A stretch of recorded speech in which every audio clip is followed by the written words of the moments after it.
আসসালামু আলাইকুম guys, welcome to my YouTube channel and Facebook page. তো আজকের ভিডিও মূলত অ্যাকোয়াটিক প্ল্যান্ট লাগানোর উপায়, কিভাবে অ্যাকোয়াটিক প্ল্যান্ট টপের মধ্যে সেট করে দেন সেটা অ্যাকোয়ারিয়ামে রাখা যায় বা অ্যাকোয়ারিয়াম প্ল্যান্ট লাগাইতে হয় কিভাবে, সেই রিলেটেড টপিক।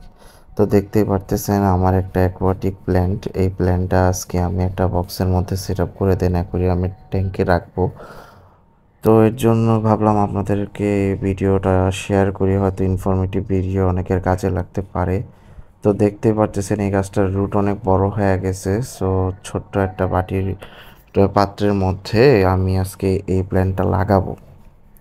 তো প্রথমেই দেখছিলেন কাদামাটি ছিল, এর উপর দিয়ে আমরা কিছু একটু শুকনা মাটি দিয়ে দিয়েছি।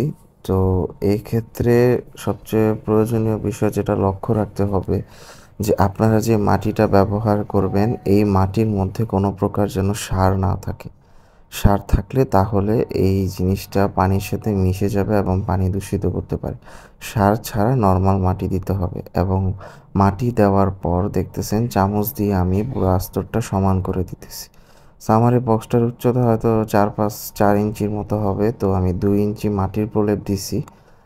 আর এখানে হচ্ছে গিয়ে শুকনা মাটিগুলোতে হালকা পরিমাণে একটু পানি দিয়ে কাদা কাদা করে নিছি এবং চামচটা দিয়ে চারপাশ সমান করে দিতেছি যেন এই কাদার শুকনো বালুগুলা পানির সাথে মিশতে না পারে।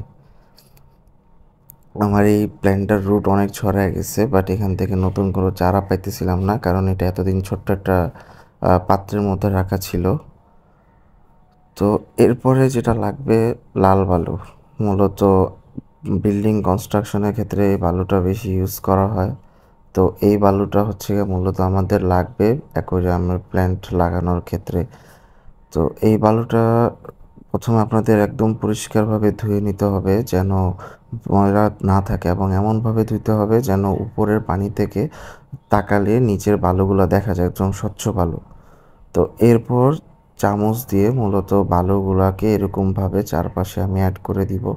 এই বালুগুলা যেহেতু পানি অ্যাবজর্ব করে ফেলে এবং ভিতর থেকে এর ফলে আর কাদামাটি পানিতে মিশার কোনো চান্স থাকে না।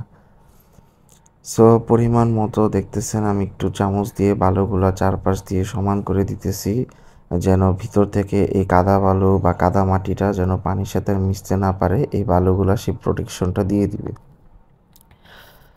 তো এই তো ফাইনাল চারা লাগানো শেষ এবং আমি দেখতেছেন চারপাশ দিয়ে অল্প পরিমাণ একটু ফাঁকা রাখছি, কারণ এটা পুরোপুরি ভরায় দিলে পানির লেয়ারের সাথে যখন আপনি এটা মিশবে তখন বালুগুলা ছড়ায় যাবে।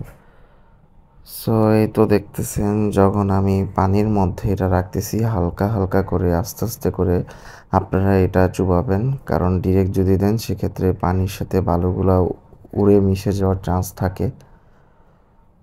তো এই তো প্লটিং করা শেষ। এখন দেখতে পারতেছেন আস্তে আস্তে করে এটা পানি অ্যাবজর্ব করে ফেলবে, কোনো প্রকার কাদামাটি অ্যাড হবে না এই জায়গার মধ্যে, পানি পরিষ্কার থাকবে।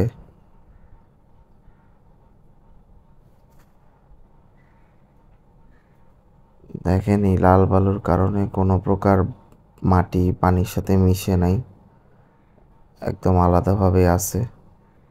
তো এই হচ্ছে গিয়ে মেইনলি ফুল সেট আপ মূলত দেখাবে এমন ট্যাঙ্কের মধ্যে।